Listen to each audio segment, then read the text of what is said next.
Hello everyone, it's March 24th, 2021, time's about 08, and it is Geo-Rant time. Geo-Rant number 143, rock classification of igneous rocks.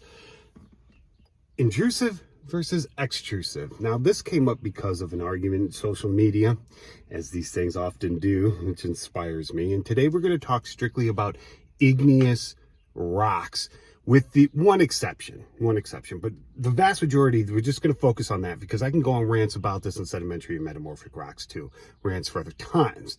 But today, I'm going to focus on igneous rocks. There are intrusions within the mid-continent rift basalts up on the Keweenaw Peninsula that, well, we suspect they're intrusive because the rest has been eroded. These could be the pipes that led up to a surface flow for all we know, but on the ground, as now, they look like they intrude the basalts. And the argument was, I called them rhyolites. The guy that mapped them in the 1950s calls them rhyolites. I've seen USGS publications that call them rhyolites. Although sometimes they're referred to something else, which I'll get into here in a little bit. But the point is, there is this tendency for people to think in origin terms for rocks, and we have been trying to get away from that. And as someone who actually understands the history of this, which I'll go into briefly, people are so hung up on one part of definitions that they just can't let things go, and this can be detrimental to doing things and moving along and advancing knowledge. And in this case, the person sat there and said, Steve, these can't be rhyolites, they're intrusive. They didn't tell me what they suggest they should be, they just said they're not rhyolites. Well, here's the problem with that. In the late 40s, early 50s, as the great granite debate was in full force, I've talked about that before, I had that paper. By 1958, the paper was written kind of settling the great granite debate. Basically, the debate was, are granites igneous or metamorphic? People had started moving towards naming rocks based off lithology, texture, chemistry, stuff like that, mineralogy, as opposed to origins, even though our three basic rock types are origin in name, igneous, sedimentary, metamorphic, all imply origin. But, that's been around with us since possibly the 18th century, definitely the 19th, so that's not going to change anytime soon. But there have been, here's the sedimentary one, as we progress. So in the 50s, we had that move, and that great granite debate was settled. Then in the late 50s, early 60s, we had this, sorry if I mispronounce this, the Streckinson diagram, which would later become the QAPF plots. They're the same thing, all right? And these are, I have them in this book here. There's two of them. Here we have the plutonic. Notice I have plutonic and phaneritic here. We're going to come back to that. And we have the aphanitic or volcanic rocks here. So the finer grained stuff, essentially, okay? And I go into there and which one you use, and I base it off grain size. There's a certain grain size where you're going to use the aphanitic, and a certain grain size where you're going to use the phaneritic. And I'm moving away from using plutonic and volcanic. So, and there's reasons for that, because that implies origin to some people. And that goes back to these rhyolites. But first, I just want to get through the history here. So in the 60s, we had that. So we had the move towards people, in basic petrographic analysis, 90% of anything geologists are ever going to do are going to plot on one of these two charts. All right, and detailed petrographic analysis, which takes a lot of effort. There's other charts you can use, but for most practical purposes, these are the charts you're going to use. And they were developed in the 60s and refined upon. So by the 1970s and 80s, this had gotten hold in geology. We're going to start calling things by what they are in the ground, how they look in the ground at present. We're not going to imply origin. We're not going to do any of that. And that was reiterated in the first North American stratigraphic code. There is an international one, but it's basically a carbon copy of the North American one, which defines how you formally name stratigraphic units. And there's all different kinds of units you can name, but it focuses on lithological because that's what we use when we make geologic maps. We use things like formations, members, beds, groups, lenses, tongues. These are all lithostratigraphic units based off composition, texture, mineralogy, that sort of thing. It's not based off Is this fluvial? You know, was this delivered by streams? Was this delivered by glaciers?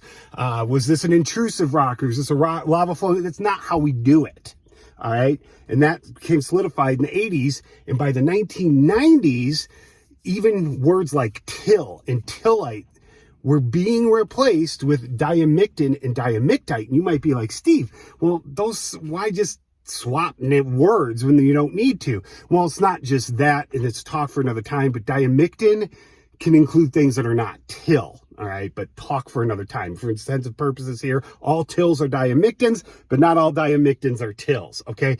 Diamictin does not imply an origin. So as of the mid-90s, we've been strongly moving away from these orogenic names for rocks. And so that's my sedimentary example, okay? So we're going to stick with igneous now. And keep going decades. People have tried to move away from this, and they still moving away from it, but there are still some people who insist, and some people it's practical for them to make that distinction. But for most geologists, what matters, what's mappable, is what you can show looking at a hand lens or under magnification to show to be. All right, it's the lithology. Origin is irrelevant. You can make those interpretations on your map if you want in the body, you know, the written part, or in a report, company report. But for the map, they don't matter. All right, and that's that. The whole argument was, their argument was rhyolites are strictly intrusive. Okay, you can't call an intrusive body a rhyolite, even though if I took that rock, handed it to you in a box, and threw it down, and I told you, this is from the mid-continental rift, do a petrographic analysis, didn't tell you anything else, you're going to run it, and you're going to go, Steve, that's a rhyolite. And I'm going to say, it can't be because it was underground. You don't know that, okay? And we need to separate that. And actually, the definition of a rhyolite, according to the USGS, just says a rhyolite is a volcanic rock. It doesn't mention intrusive or extrusive. You look up volcanic, and it has to do with composition. It doesn't distinguish extrusive from intrusive. But you look up the definition of rhyolite on the internet, and a lot of times it's going to say it's an extrusive rock. And so I think that's where a lot of lay people get confused. But this person wasn't a lay person. They study these things. So to them, knowing, you know, if a lava flow is a flow on the surface or an intrusion is a big deal. But for mapping purposes and naming purposes, it's irrelevant. All right, you're not going to map intrusive rhyolite versus extrusive rhyolite. You could call it other things, and I've seen like the intrusion into the Frida. I've heard that referred to as a rhyolite. But then I see some papers where they say felsic rock. That's a nondescript, that's a vague term. It's a descriptive term. It is a descriptive term, but it doesn't mean anything. Felsic just means what? Quartz rich? It doesn't tell me anything. And, you know, felsic, mafic, granitic, these are not rock names, all right? These are descriptions. These are terms you attach to rock names if need be. They, in and of themselves, are not rock names. Like, take the term granitic. That just means granite-like. You know, I have a rock in my hand. It looks to me off first glance to look like a granite. If I don't have any analysis or don't want to do it, I can say it's a granitic rock, and that's fine. But if I have petrographic analysis, say I take that rock, it doesn't have quartz in it. It has foids. I can still call it a granitic rock, but it's not a granite. It's not a monzonite. It plots on the bottom half of the QAPF because it has foids in it. It would plot here. You don't see granite anywhere there. And since these are what we use to classify them, these are what we should stick by. There's no point in distinguishing, and that's why here you see, here I put plutonic, which implies intrusive because a lot of people do that, but I put phaneritic, not in parentheses, coarse grained, which I do define in here, which separates aphanitic from phaneritic rocks, if I can find it quickly. These are the lines I use. Some people do vary a little bit, but those are the ones I use when doing petrographic analysis. And this is the guide I use. I wrote it. So, and as you can see, rhyolite is up here. It's mineralogically equivalent to a granite, but it's fine-grained. It's aphanitic. That does not imply an origin. Doesn't mean it doesn't, it doesn't matter if it's on the surface or an intrusion. We can get basaltic dikes. People call those diabases a lot. And I have a problem with diabase in general. I've seen it applied very generically, like mafic and felsic. It's not really a term that I use. I try to avoid it unless I can't. I've seen it applied to ultra mafic rocks as well. So if these charts have very specific definitions and diagrams. It's quartz versus plagioclase and K-spar ratios. And I can plot here, and if it's a phaneritic rock, I plot it on here anywhere I can. If it's aphanitic, I plot it on here, fine grain. And I get an actual rock name, a rock type, something I can map in the field. All right. Oh, this is getting long, but it's going to be a little more. I'm sorry for the long rant, but I think I need to, do this. Something else too. If we're going to make some ridiculous distinction between rocks and I've seen dikes, the Spikehorn granite, which actually, if you plot it, and I've done, is right around in here. I've done a lot of petrographic analysis, so it falls right in here, usually on the Monzo granite side. So we have analysis that tells us what it is. And we know the Spikehorn is a Pinokian granitic intrusion, but it's a granite in this case. It's plutonic. We know where the body is, but there's some stringers, some dikes that extended into the quintusec that are also coarse grained. Why? Because the quintusec was deeply buried, hot, undergoing metamorphism. So any fractures that it had, it still would have taken any magma a long time to cool as it went up. Okay, so that's why it's coarser grained. And it plots as a monzonite, as a Monzo granite. Why can't I call it that? That's what the petrographic analysis yields. Am I just going to call it felsic because I'm hung up on intrusive versus extrusive? I mean, are we supposed to create new charts? Are we supposed to create 2 more charts and invent more terms just to satisfy a part of a definition the USGS doesn't even acknowledge? I mean, there's no point. We have what we need. There's no point. And humans love to do this. And it's one of the reasons why we haven't advanced as far as we can. At least, I mean, emotionally and intellectually as a species. Not talking about our technology. That's out of control. Sorry. Anyway, before I give myself another heart attack here. So we have the charts. Okay. We've been leaving this concept of origin rocks. Okay. We're getting away from that. We have 2 charts we can use. It's a lot easier to replace plutonic with phaneritic and take the extrusive part or intrusive part out of this definition and just use this chart than it is to invent 2 new charts just because, one's intrusive and one's extrusive or one's intrusive and one's one forms dikes, one forms plutons. I'm sorry, I'm trying to do this from, I do these in one take. Or invent a new chart for this, just because we want one to be intrusive and one to be extrusive. And where's the line? Like I said, those rhyolites probably didn't reach the surface. And in the Frida, the felsic intrusion, if you will, didn't reach the surface. We know that.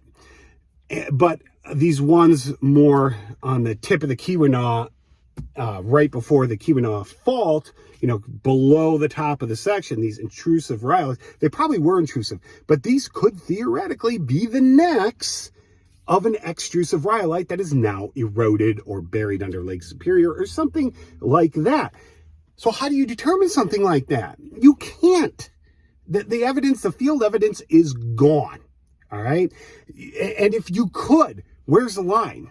I mean, what if this was like a Devil's Tower situation, okay, where we suspect the Devil's Tower, for those of you who don't know, is that thing in Close Encounters of the Third Kind, has columnar jointing on it, but that area was very close to either being directly on the surface or directly under the surface.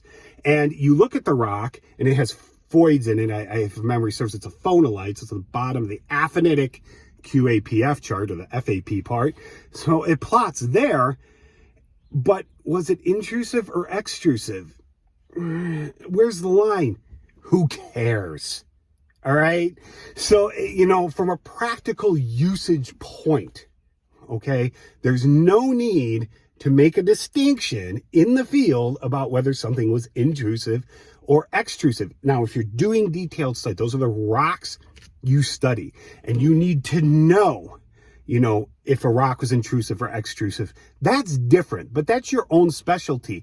In general petrology, general mapping, stuff I'm going to put on a map, we don't make those extinctions on our map, because when we map based off lithology, which is what this takes care of.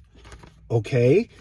That's why we can have intrusive rhyolites. That's why we can have intrusive basalts.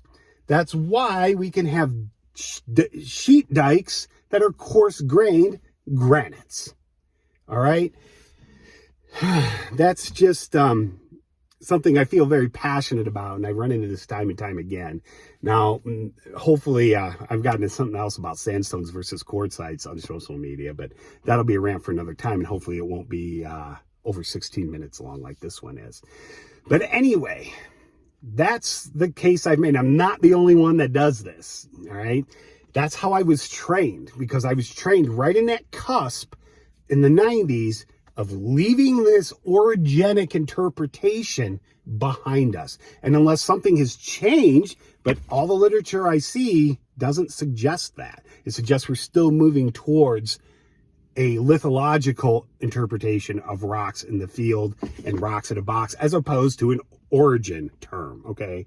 So, and remember, terms like felsic, mafic, granitic are fine for descriptive terms, quick and dirty ones in the field if you don't do petrographic analysis. But if you have the ability and have done the analysis, those are not rock names. You do not map, you'll never see in a geologic map a color and a unit, and in the legend, you'll see a box that says mafic or felsic. Well, you might see, but it'll be accompanied by something else.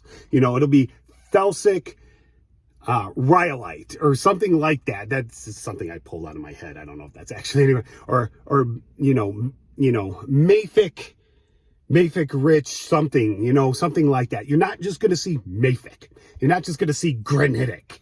All right, not in any maps post 1950 anyway. So, I mean, there may be exceptions out there, but I'm not aware of any. So I'm going to nip that one in the bud right there too. 99% of the time, I mean, you're not going to see geologic maps with just those words as geologic units, because they are not rock types. Okay, anyway, we're coming up on 18 minutes. That's it. If you have any questions or comments, please leave them below. And I will elaborate if you need, anything, if you agree or think we should do something else. But, it is what it is. Anyway, that's it. Have a good day.